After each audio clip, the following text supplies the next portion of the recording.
All right, everybody, welcome back.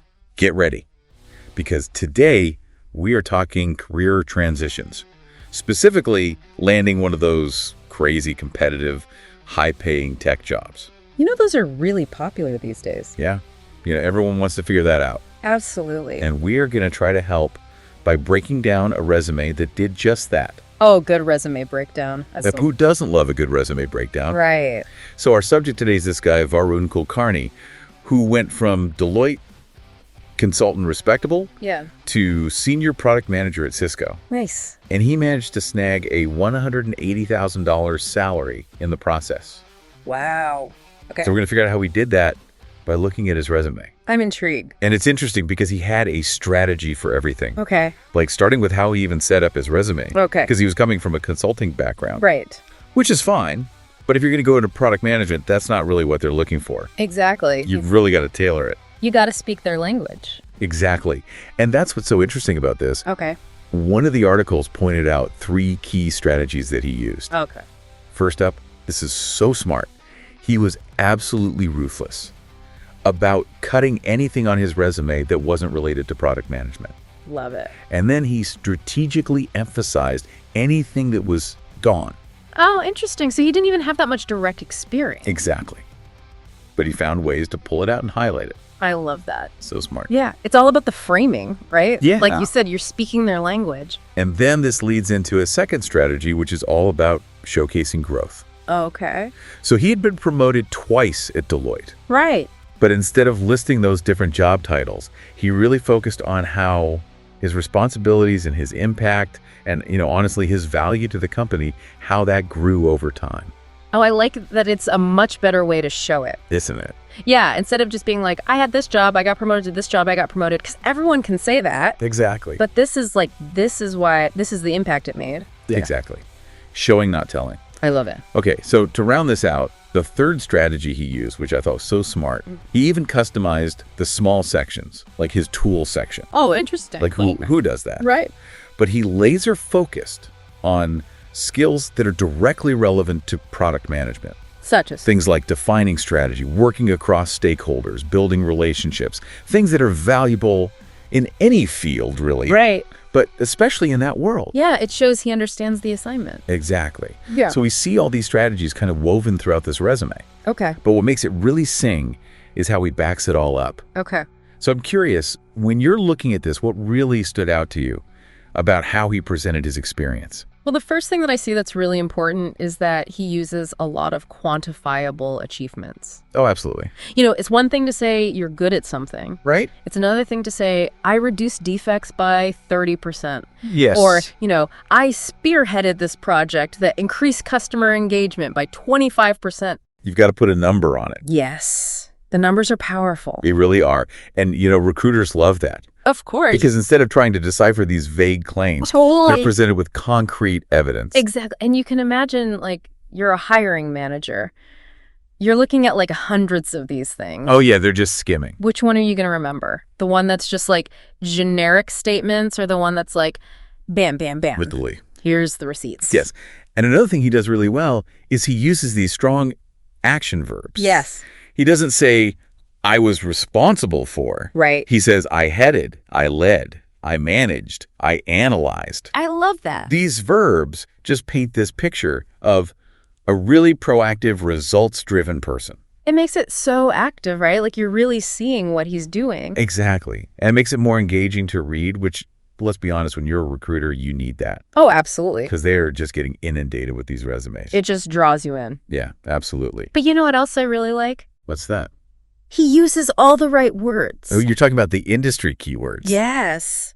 He sprinkled gold dust all over that thing. Yeah, he really did. He used words like SDLC, Agile, KPIs, UI design.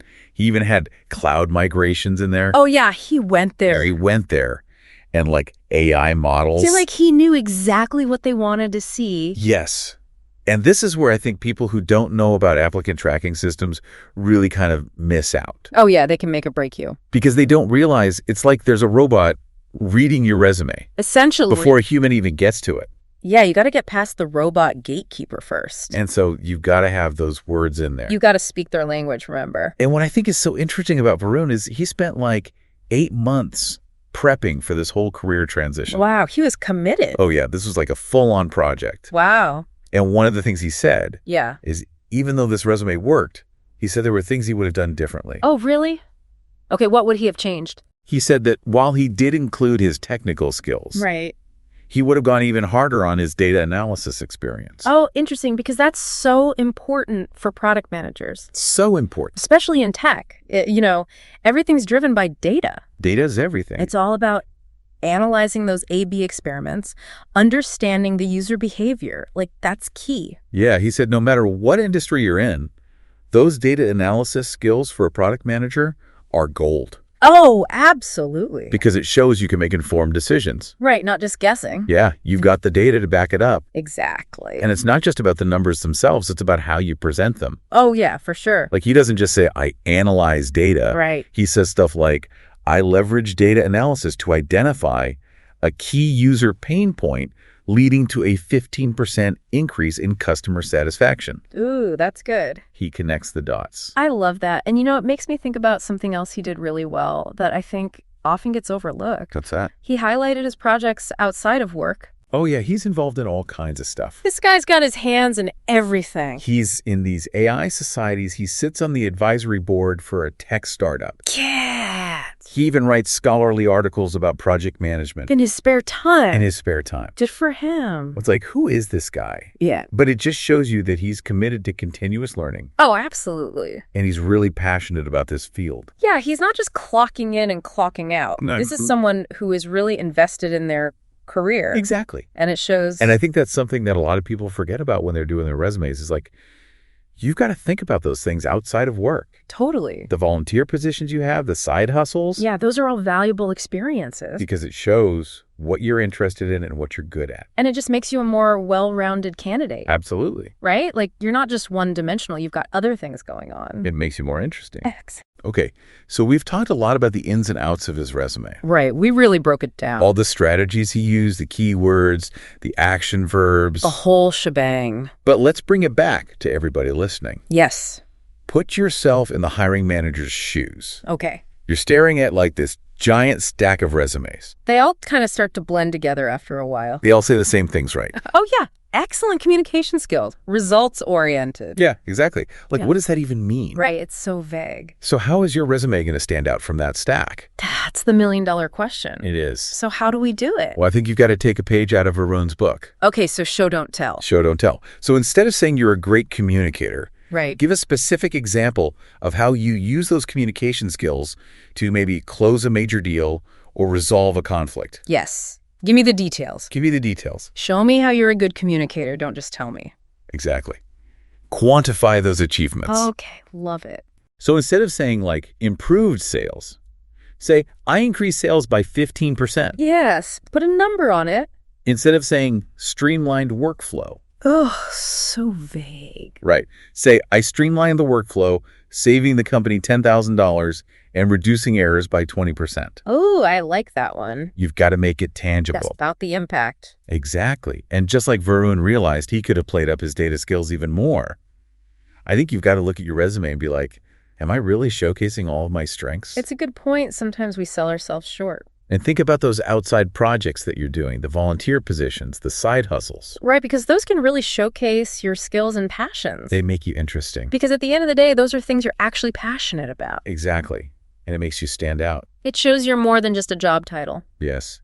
And it's funny because even with this incredible resume, Varun's journey wasn't, just a walk in the park. Right, a resume is just a piece of paper. Exactly. You've still got to get out there and network and really sell yourself. Absolutely, you got to own that interview. Yeah, and show them what you're made of. Like, he had to really connect the dots between his experience and what Cisco needed. Right, and prove that he could hang in that environment. And he said that he actually had to unlearn some habits from his consulting days. Oh, really? Like what? He was saying that, in product development, sometimes you have to slow down. Right, you can't just bulldoze ahead. Exactly. You got to be more collaborative. Interesting. Yeah, he was saying that was something he had to kind of adjust to. It's like they say, what got you here won't get you there. It's so true. But, that just shows his adaptability. Absolutely. Being willing to learn and grow, that's so important. And honestly, that's what I think is so inspiring about this whole story. It's not even just about the $180,000 salary. Although that's nice. It is nice, but it's more about, like taking control of your own career. Yes. Yeah. Being proactive, going after what you want. Exactly. Like you are in the driver's seat. So as we're wrapping up here, I want to leave everybody with this. Okay. Think about what industry, what role really lights you up. Ooh, yeah. Dream big. What gets you excited? And then ask yourself, how can I tailor my personal pitch, my resume, my skills, my story? How can I make that irresistible to the people who are hiring for those roles? Right, because you got something special to offer. You do. Everyone does. Don't be afraid to show it. Exactly. So as you're crafting that resume, remember, it's not just about what you've done. It's about the impact you made, the skills you have, and the potential you bring to the table. Yes. Show them who you are and what you can do. Make it impossible to ignore you. Mm-hmm. Get out there and make it happen. Yes. So that is it for today's deep dive into career transitions and honestly, just a really impressive resume. It was a good one. It really was. Until next time, everyone, keep exploring, keep learning, and keep pushing the boundaries of what's possible.